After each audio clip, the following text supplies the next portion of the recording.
Hello everyone, welcome back and welcome to our behind the scenes look at recreating the Joker. For our new series, If Superheroes Were Dancers, we chose to go for our personal favorite Crown Prince of Crime, the Dark Knight Joker, created by Christopher Nolan and Heath Ledger. Recreating a Joker as iconic as one of these is no easy feat.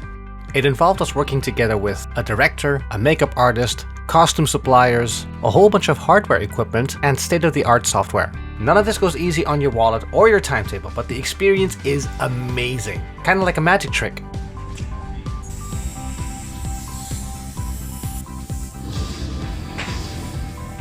Superheroes are a source of inspiration for countless many, but ironically what the actors do on screen has a stronger resemblance to dancing than it does actual fighting. This is why it's called fight choreography. For an example, did you know Chris Evans is actually a tap dancer? Now that's dope.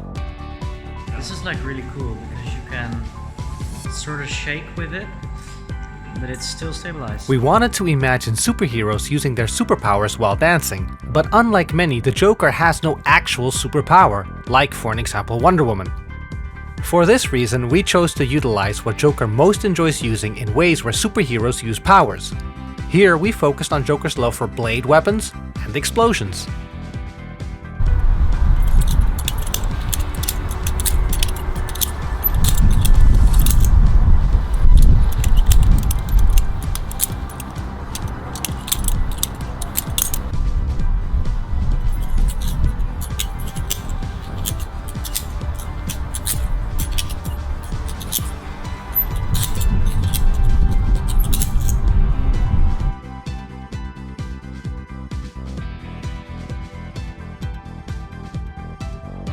Sitting in here like this, you really start to ask yourself, what kind of a maniac puts this on every morning?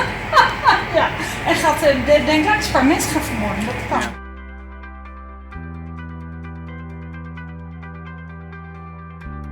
If you would like to learn how to do your own Joker makeup, our makeup artist Anneke van der Steen drew her inspiration from a tutorial by Mike Kirts. Not only is this an excellent tutorial, but he is also an uncanny lookalike to the original Heath Ledger?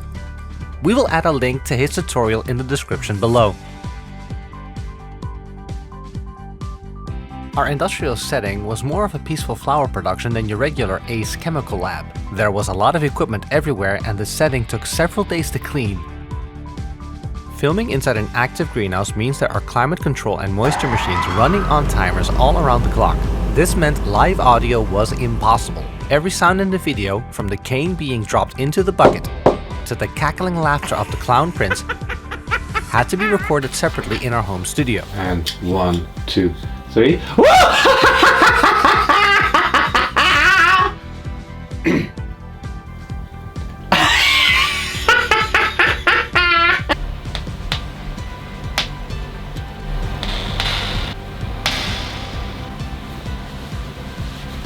Ow! The explosions were recorded by professional studios. We did not have the funding to build an entire structure to blow that up, if only.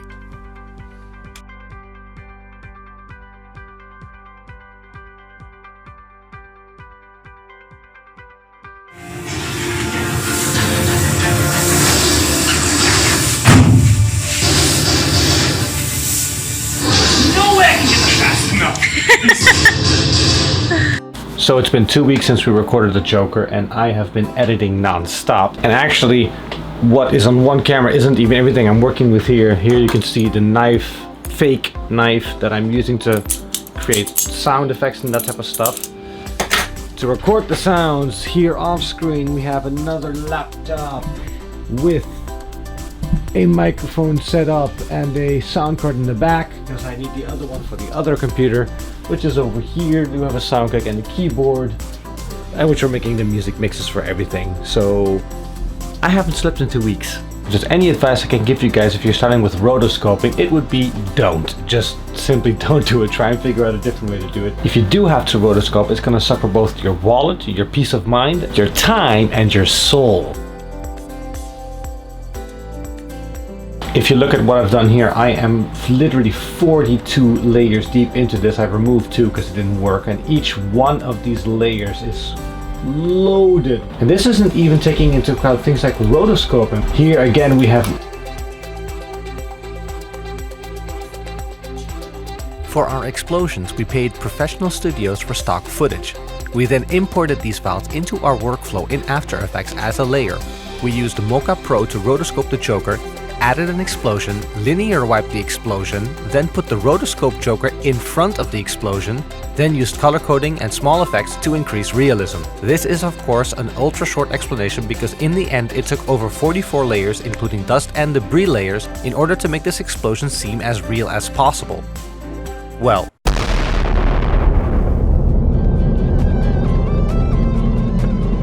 technically this is a real explosion. The explosion just was not filmed inside the greenhouse at the time.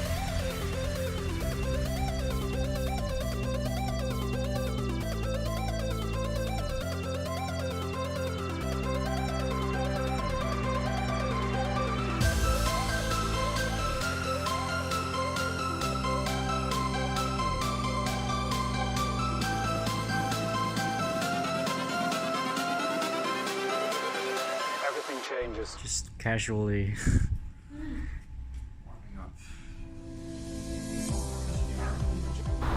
So I'm out here practicing now for the Joker video that we're about to shoot, and the prop came in from a professional Comic-Con store, and it's funny, on the blade you can see here Joker training. Just kind of funny. If you look at it, it's actually a well-made prop. Like, it has no blade at all. This is where the edge is supposed to be, so it can't cut no matter what it does.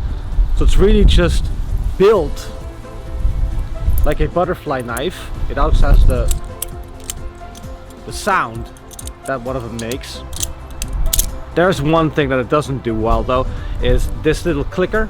You're supposed to always have it in the way that because this is officially the non-edge and this is supposed to be an edge. When you flick this closed, there, this little thing is supposed to flick here so that it stays, so you can, like, you know, or switch hands. Because it's a prop and not an actual thing, this doesn't click in place, which means the change arm that we have choreographed, where I go like that, because Joker uses both hands, we're gonna have trouble doing that. That's kind of too bad. But for the rest, this is a beautiful prop.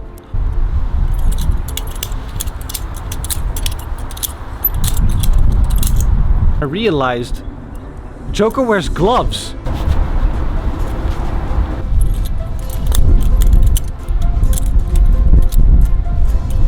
Man.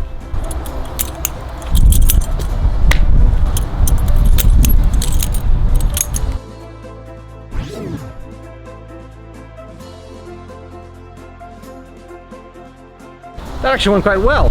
I'm gonna have to work really hard to make sure that works on the set.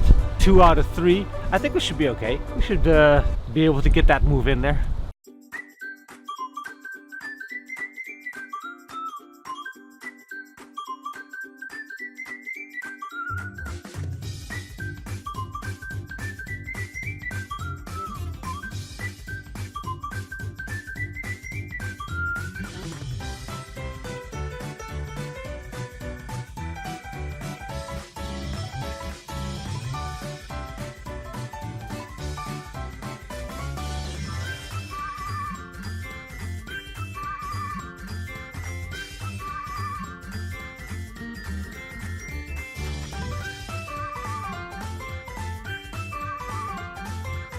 The outside of the greenhouse, where we're going to be filming pretty soon. Quite possibly the last place the Joker would actually be seen, although it is inconspicuous, so who knows if it were actually abandoned. But this is an active greenhouse, so we have to be careful where we step.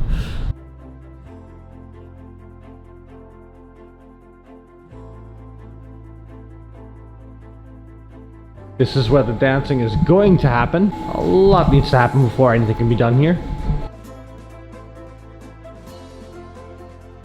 Thank you for checking out our behind-the-scenes production of If the Joker Was a Dancer.